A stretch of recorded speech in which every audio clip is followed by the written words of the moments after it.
What's up, everybody? It's me, Retrovan, and we're at another review. This time we're going to be reviewing Sly Cooper and the Thievious Racoonus. So yeah, without further ado, let's get into the game and talk about the story first things first. So the game starts off with Sly going to the police station. At first you don't really know what he's doing, but once you get to a certain point there'll be a cutscene that explains what he's about to do and why it's important to him. Once he gets all the files he needs, he gets confronted by Inspector Carmelita Fox, who gets a different actor every game. Just a little thing to note. They have some pretty interesting banter throughout the game, but she's one of those, I guess, side antagonists who will chase after Sly and the gang at different points, but she's not in a large chunk of the game. She'll basically appear at different parts, like, there'll be like a little level where she chases after you. But I digress. Getting onto the story, she basically chases you around, Sly gets through, and then Sly gets the case files. Then you find out why he got the case files. It's very interesting. A lot of the reason why he did so was so that he can get the Thievious Racoonus, which is taken from his family a long time ago, after his dad was brutally killed by a gang known as the Fiendish Five. So that's Sly's main target. He has to go through 5 different worlds so he could take out all these bad guys, while also getting the pages back at the same time. So it's kind of like a double win for him, basically. Now, there's some cool twists that I'm not really going to spoil because they're interesting, but there are some twists in the story, but not much to write home about. What I basically just told you is mostly the story here. It's a good story, though, and it gets you started off on your adventure before they get into more serious stuff later on in the series, but it's a good starting point, and I like the emphasis on it. It gets you a reason to go to these 5 worlds and take out these 5 bosses, and that's really what matters in a platformer. So good on Sly for that. With the story out of the way, though, let's get on to the gameplay. So gameplay-wise, you have your cane swing, you have your jump. You can actually turn off stuff with your cane or do different things like that. It's really cool, and there's a lot of acrobatic moves in the game, so you can, like, climb on ropes. Attacking enemies is pretty simple. Most enemies in the game take, like, 1 hit. But also with that, unless you have a horseshoe, you also take 1 hit and die. It's very similar to Crash in that kind of way, where, you have your little extra life thing, and you got 5 worlds that you go in. The levels are more advanced than a Crash kind of game, though, because it's more open, there's more pathways you can go to, but there is also the similar collecting bottles for pages. So basically, in each level, scattered throughout the game, you can collect different bottles, and once you do that, you get to go to different safes and put in the code that Bentley will give you. Once you get put in the code, you'll learn more moves from the Thievious Racoonus.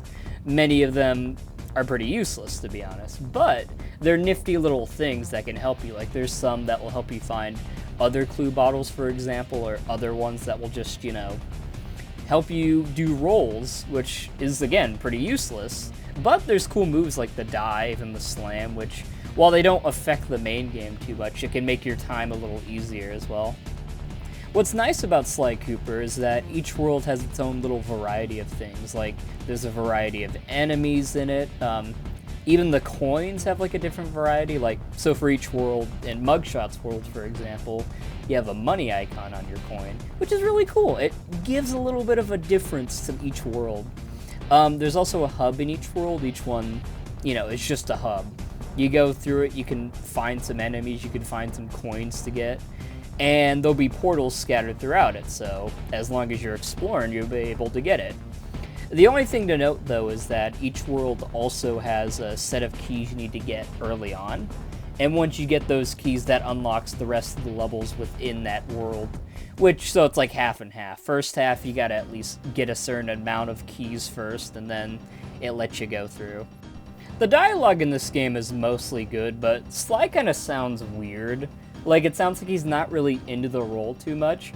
But aside from that, he mostly did his lines pretty good. And Bentley did really good. Murray, I'm gonna be honest, I like the character, the actor did good, but he is fucking whiny in this game. I hate Murray in this one. He is annoying. Like, there's this mission section where you have to defend him, and those missions suck. Because, like, if he gets hit once, if he doesn't have a horseshoe, you're done. And enemies can be really bullshit. Like, they'll trick you with various different sections, so not a big fan of that. And that's where I get to the worst sections of the game. The fucking Murray Van minigames. Those things suck. All of them. There's like 2 race ones, and there's one where you have to run over weird, like, computer things against giant blobs. Yeah, the game kind of gets to that point eventually, but, like, I don't like it. It's very stupid, and it feels like they were running out of ideas for certain levels, and they probably were, you know? When you're making a platformer, especially for your first game, it's kind of hard to figure out what to add into it, but that definitely deducts points in my book. The dialogue between them does work pretty good, and I like hearing Bentley's sass throughout the game. I gotta say, the bosses in this game, not too bad. They all had cool little character intros, and the dialogue between Sly and said villains are good. Also, throughout the levels, you can also hear them talk about stuff, like, through their little microphone speaker thing, to their minions. And it's really cool, right? I need to get that Cooper. And I like that. I like that sort of dialogue. They have pretty solid reasons for being evil, too. Like, Mugshot was bullied, the creepy Miss Ruby lady was basically an outcast because she was kind of creepy. And so a lot of them feel like misfits that were bad guys because they were treated wrong by people. Like with the Panda King, even. He was, you know, made fun of by the rich noblemen, so he said, fuck it, I'm gonna firework everything. I like that. They're legitimate bad guys, and they have legitimate reasons for that. Of course, you know, Sly still wants to get them because they killed his parents. So it's kind of a win-win situation where both parties have a good reason for what they're doing. Now, in the story section, I mentioned how Carmelita likes to chase Sly in the game. It seems like they have some weird kind of rivalry going on, and you could tell by the end of the game especially, when Sly basically just straight up tells Bentley, yeah, I really gotta rescue Carmelita now. Hold on, that's Carmelita. She looks trapped.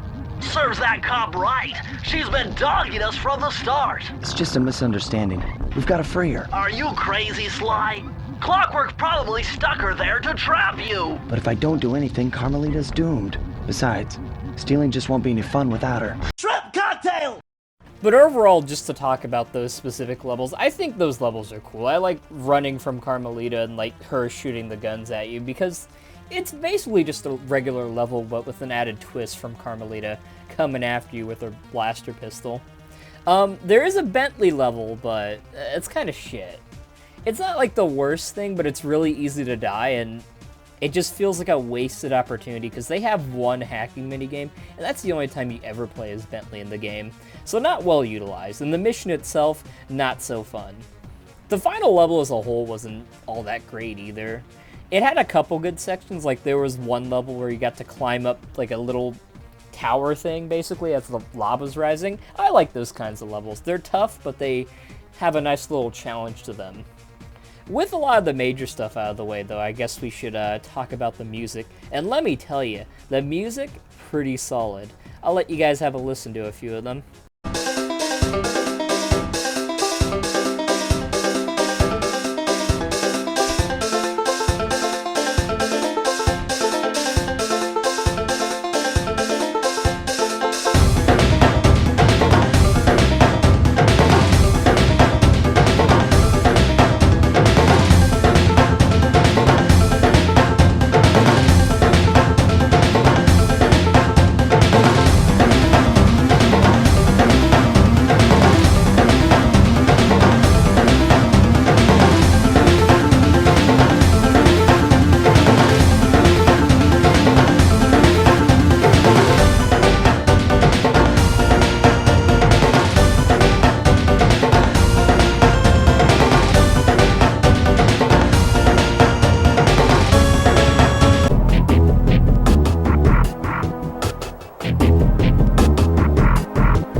With that being said, though, I think that'll be it for the video. Sly Cooper as a whole is a very fun game, which will later be improved by the sequels that I'll hopefully be reviewing in the next few weeks.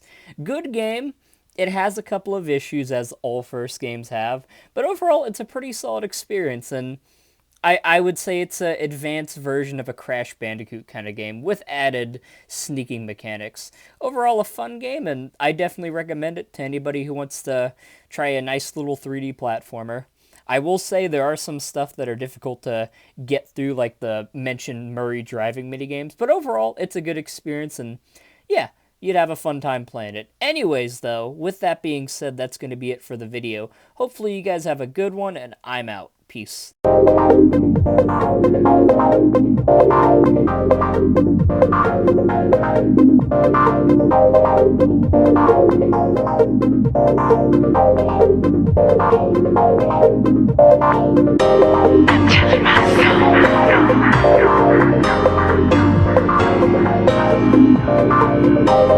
free as you're free.